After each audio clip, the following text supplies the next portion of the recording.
কিন্তু 1980-র দশক থেকে দেখছি যে ধর্ম এবং ধর্ম প্রবর্তকদের সম্পর্কে অনুচিত কথা, অশ্রদ্ধার কথা ব্যক্ত করার মতো বিশিষ্ট ব্যক্তির অভাব নেই। যে দেশে গুণীজন সম্মান পায় না, স্বীকৃতি পায় না, সেই দেশ, সেই জাতির মানুষের উন্নতি হয় না, আর উন্নতি হলেও সামান্য হয়। এই যে দুর্নীতি, অনাচার, এগুলোর এত বেশি খবর আমরা প্রচার মাধ্যমে, পত্রপত্রিকায় পাচ্ছি, তাতে বোঝা যায় যে আমাদের সমাজটা শুধু টাকা পয়সা, সম্পত্তি এইগুলোকেই মূল্যবান মনে করেন। যিনি মন্ত্রী হন, যিনি পুলিশ বিভাগে উচ্চ অবস্থানে চাকরি করেন, ওই কি বলে প্রশাসন ব্যবস্থায় উচ্চ অবস্থানে চাকরি করেন, তাদের অনেকের সম্পত্তির হিসাব পত্রিকায় প্রকাশ করেছে গত মাস 6-এর মধ্যে। আর অনুসন্ধান করলে আরো দেখা যাবে যে টাকা পয়সা রোজগার করা এবং ধন সম্পদের মালিক হওয়া, এটি যেন জীবনের মূল লক্ষ্য। এই ধরনের চিন্তা ভাবনা এবং কায়েমি স্বার্থবাদী লোকেরাই যখন রাষ্ট্র পরিচালনার কর্তৃত্বে থাকেন, সাধারণত তখন মানুষ অর্থবিত্ত অর্জন করলেও মনের দিক থেকে, মনুষ্যত্বের দিক থেকে তাদের কোনো উন্নতি হয় না, এবং এর অগ্রগতি দেখা যায় খুব দীর্ঘ সময়, অল্প সময়ের মধ্যেই সকলের জন্য ক্ষতিকর হয়ে দেখা দেয়। আমি এই কথাটা বলছি যে আপনারা সাংঘাতিক বিবেচনা করে।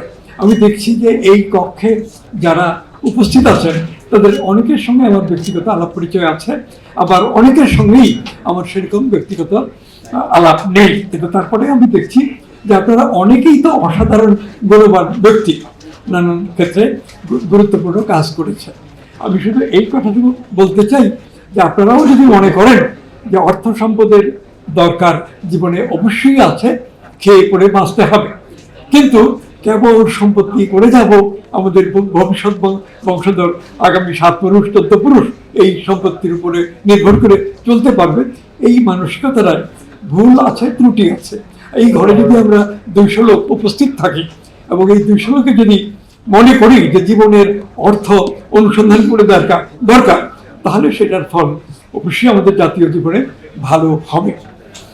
আমাদের দেশে যারা ধর্ম প্রবর্তক, নবী রাসূল, তারা সম্মানিত হতেন, কিন্তু 1980-র দশক থেকে দেখছি যে ধর্ম এবং ধর্ম প্রবর্তকদের সম্পর্কে অনুচিত কথা, অশ্রদ্ধার কথা ব্যক্ত করার মতো বিশিষ্ট ব্যক্তির অভাব নেই, এবং তারা এই ধর্মের বিরুদ্ধে, ধর্ম প্রবর্তকদের বিরুদ্ধে কথা বলতে পারলে খুব নিজেকে গৌরবিত মনে করেন। বইটি লিখলে তাদের বই এত বেশি বিক্রি হয় যে অল্প সময়ের মধ্যে অনেক টাকা পয়সা করতে পারে। আমি প্রশ্নটা আপনাদের সামনে রাখলাম।